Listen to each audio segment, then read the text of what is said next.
This Christmas, I gave myself the gift of Feeders 2. And what I want to know is where's the gift receipt because I want my time back.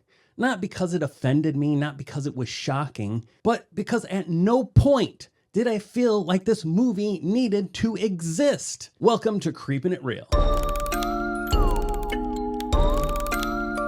Thanks for joining me. I am Judah. We're talking about Feeders 2 Sleigh Bells from 1998. Years ago, David Letterman was interviewing Jennifer Lopez. They were talking about that famous green dress, was very revealing. And she says to him, yeah, I know, it looked like it was falling off. And he immediately is like, looked like it was falling off. It looked like it fell on. That's how I kind of see this movie. How did this get made?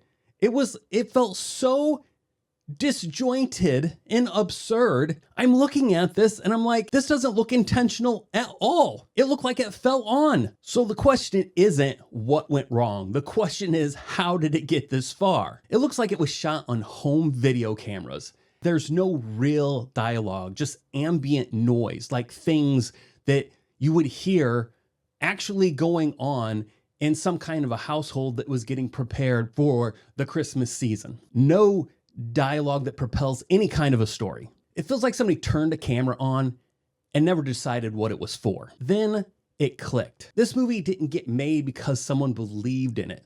It didn't have the heart of some of these other horror movies that I've reviewed in the past that are horrible, but you can see the earnestness in it. You can see the passion in it. Like Winter Beast. I just rewatched that from Riff Tracks the other day, and I'm watching that and I'm like, this is horrible, but there was a passion behind it. Feeders 2. Yes, Feeders 2. That means there's a Feeders 1. And look, just so you're not surprised, there's a Feeders 3, and I have no idea how this happened. So this movie didn't get made because somebody believed in it, in my opinion. It got made because in the 90s, video stores needed things to put on the shelves. It didn't need to be good. It didn't need to make sense. It just needed a box and some kind of artwork. And by the way, let me show you. This is what the artwork shows as what the aliens look like. And this is what the aliens actually look like. Tennis balls, painted tennis balls, big red eyes, and some teeth. And because this is called Sleigh Bells, it is a Christmas movie. Santa at some point gets attacked by painted tennis balls. But don't worry, because Santa's got a laser gun. And believe me, you don't want to mess with Santa when he's got a laser gun. But before we fully get into that, my thought was, with the streaming services, I thought it was a new thing. You go to these streaming services and they are just purchasing or providing money for content to be made just for the sake of content, just so they can make it look like their library has more to offer than other streaming services. And about 90% of those movies are absolute dog trash. In my mind, I didn't think this used to be a problem. I thought everything that was made like in the 90s and 80s was made in earnestness and love and passion. But now watching Feeders 2, I understand this isn't a modern day problem of just making content for content's sake. This has been a problem since 1998, where people were just like, oh, we just need something to sit on the shelf. So go ahead, throw something out there. As long as we get our $4.99, $3.99, we're good. And that's what Feeders 2 was.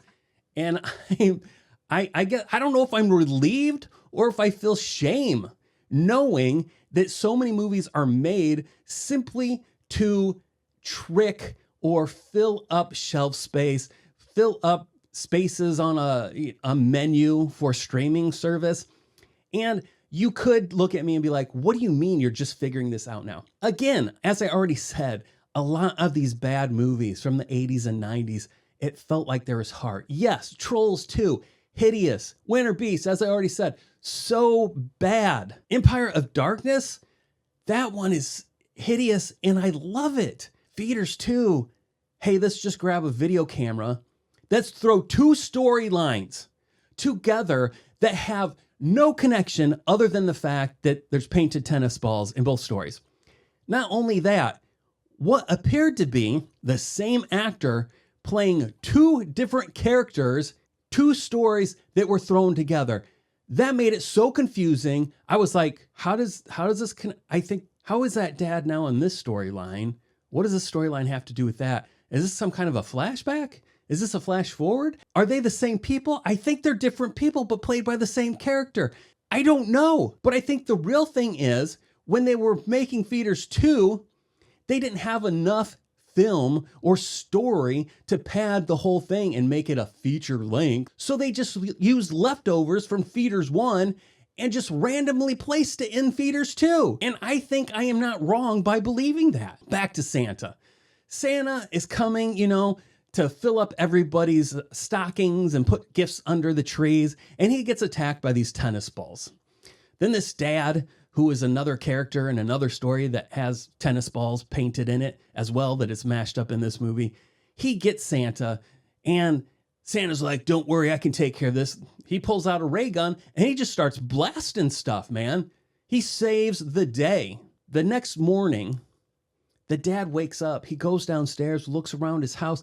Everything is in order because stuff was messed up because of this alien attack.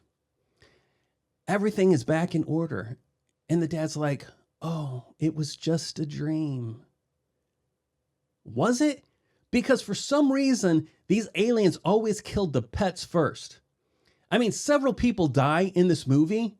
They have no lines. They're just there to be eaten and killed, but they always go after the pets first. And at some point, this poor dog that has a broken leg, can't get away or run, gets eaten by these aliens. They show everything back in order in the house, except they never show the dog. Now, they show the outside of the house, and you hear a dog barking, so you might go, is that supposed to be the dog? Was it all a dream? But that could be a neighborhood dog that you hear barking, because they never show the dog or anything. So it leaves you with this unsettling, Santa cares about everything other than your pets. Everybody else, Santa's going to bring back to life. He's going to fix your house. He's going to do some remodeling while he's at it. But your dog, I don't care about your dog. They can stay dead. Your cat, Fluffy, get that thing out of here. Who knew that Santa hated animals? That's what I'm taking away from this movie. This movie just sucks on all levels. Like all levels. Now, I would love to talk to the directors. It's a brother duo. I can't remember their name. And really hear about this. I would really love to understand. And if they come to me and they go, look, we just love making movies, then I might be like, okay, I get it. You were working with what you had. I might be able to forgive them. But where I'm at right now, I'm just like, this movie is garbage. Now, here's the real test. And this is old school Creepin' It Real lore. Would I watch Feeders 2 over Terrifier? And the most important answer to that question is, yes, I would. I'm giving it a 2 out of 10. This movie is not a recommend. I did watch it on Tubi if you're super interested. If you made it this far, then you are a champion. You get a gold star. Before I say goodbye, I have a question for you guys. What is a movie you've watched where your only question was, when walking away, how did this get made? I want to know what movie it is that impacted you that way. Please leave it in the comments below. I will read them. I want to know. In fact, I want to discuss them in hopes that maybe I have seen some of these movies that you are questioning how they even got greenlit. Leave those in the comments.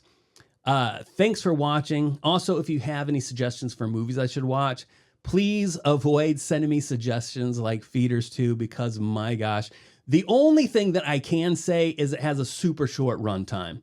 So it wasn't like I wasted 2 hours, but there still was time invested and it was not worth the investment. So leave suggestions in the comments for other movies we should check out. Thanks for watching. Please like, subscribe, and share. I'm Judah. This has been Creepin' It Real, and I'll see you later.